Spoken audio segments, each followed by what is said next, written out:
आज हम सब लोग यहाँ पे इस जगह पे सब एकत्रित हुए हैं जी। हम लोगों को अभी कल ही या परसों 2 दिन पहले ये ज्ञात हुआ कि इस जगह पे आज से बहुत पुराने समय से लगभग 2014-15 के करीब यहाँ पे ये 5 पुलियों का एक पुल बनाया गया था जी, रपटा पुल।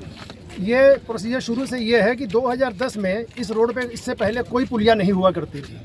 क्या ये पुल बनने से काफी नुकसान है? अभी मैं आपको सारा डिटेल में बता देता हूँ। कितने गांव लगभग इसकी चपेट में आ सकते हैं? इसमें कम से कम 40 गांव, 13 न्याय पंचायतें जी, और लाखों की गिनती में आबादी है जी, और जो कि सारी इससे बहुत बुरी तरह प्रभावित है। अभी जो ये नदी का पानी आता है, इससे ये 5 सुराखों से 5 पाइप से जो पानी निकलता है, वो इतना पानी है कम से कम इस एरिए में, नीचे इलाके में एक महीना तक पानी हमारा खेतों से सूखता नहीं है। फसलें बिल्कुल तरह तबाह हो जाती है और शासन 1500 रुपये जो एकड़ पे वो दुनियादारी ये सब करके थोड़ा बहुत में राहत प्रदान करता है। अगर पूरा जिस हिसाब से आज की स्थिति में हम लोगों को जो पता चला है कि ये 2010 में ये तो सिर्फ 5 पुलियों का दर ये था, अब इस टाइम पे इसको 30 सुराखों का ये पाइप डाल के पुल तैयार किया जा रहा। क्या इस संबंधित आपने किसी अधिकारियों को अवगत कराया? नहीं, अभी तक हमें तो खुद अभी ये परसों इन चीज़ों से सारी जानकारी मिली है और कल हम लोग आए थे तो कल यहाँ पे जई साहब आए थे तो हमने उनसे अभी रिक्वेस्ट ही की थी कि अभी इसको आप यथास्थगित यहीं पे स्थगित कर दें और अभी हम लोगों की जानकारी में नहीं, इसके लिए हम आगे कोशिश करना जारी रखेंगे। और हम इसके आज से हमने सब पूरे गाँव के सारे एरिए हमारे इकट्ठे से यहाँ पे आए हैं और सबका कहना है कि जहाँ तक भी हमको इसके लिए लड़ना पड़े शासन प्रशासन से, जहाँ तक जिस स्तर पे हमें बात करनी पड़े, हम ये पुलिया का निर्माण नहीं होने देंगे।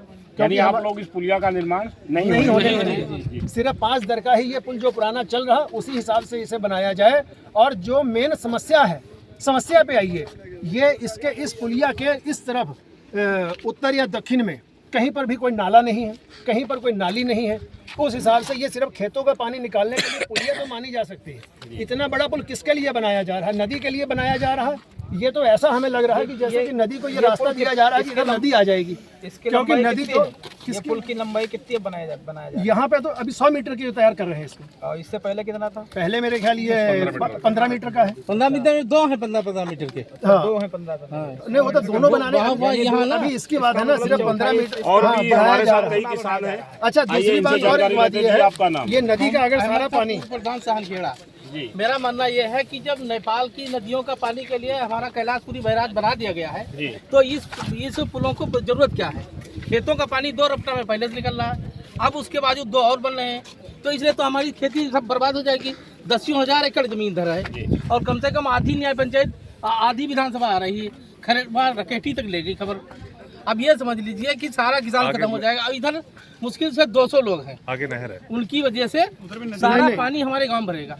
तो एक बात यहाँ पर एक चीज हम बता दें कि इस एरिया की तरफ हम ये नहीं कहते कि इस एरिया की वजह से हमारा काम हो रहा। हमारे कहने मतलब जो मेन जड़ है, नदी का पानी इधर आके हमारा नुकसान करता है, नदी का पानी ही उनका भी नुकसान करता है। जी। हम सब एक जगह इकट्ठे होके हम इस लड़ाई को इस तरीके से लड़ना चाहते हैं कि गवर्नमेंट हमारा वो काम करे जो नदी का पानी इस एरिया में ना आए, तो हमारी किसी की कोई समस्या नहीं है। हम आपस में क्यों लड़के इस चीज़ को कहें? ये उनके 200 लोगों के खातिर नहीं हुआ, ये नदी के पानी की वजह से होता है। यहाँ पे अगर नदी का पानी ना है तो इसी पुलिया में ये पानी 5 पुलियों में इस एरिया का पानी पर्याप्त निकल जाएगा। यहाँ किसी पुल की जरूरत ही नहीं।